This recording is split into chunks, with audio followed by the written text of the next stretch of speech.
Okay. that the family has so dissolved, especially in inner city neighborhoods. Yes. We did an event on the Hill a couple of years ago, and we brought two young couples, one from Oklahoma and one from Baltimore. And the young couple from Baltimore was just spectacular. We wanted to give the congressional staffers an understanding of what these marriage education programs are. Yes, yes, I was there. And so this young couple described their situation. They had a baby. They had lived together, and they were both employed for the first time in a long time, and they were, you know, pretty upbeat.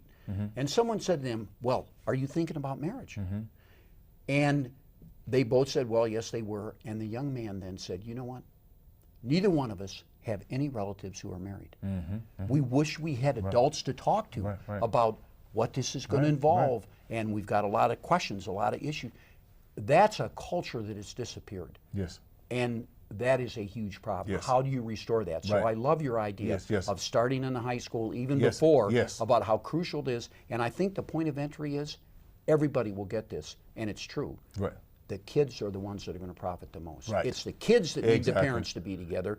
And the mother can divorce the father or never marry him, but the kids can't. Right. They didn't have a vote, and they love their father. They want to be with their father.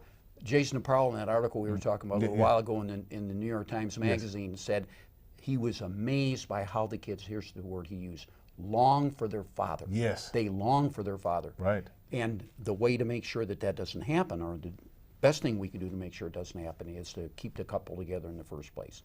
And we do have to do all the other things that you're very concerned about, but let's retain that focus on marriage and keeping the parents together for the sake of them and the kids. Well, let me say this, Ron, as a final question. Again, we just want to thank you on behalf of our board chairperson, Joe Jones, who you know well, and our entire NFLG board. We got a lot of people out there who are at this conference, and they're saying, well, what do I do when I go back to my community?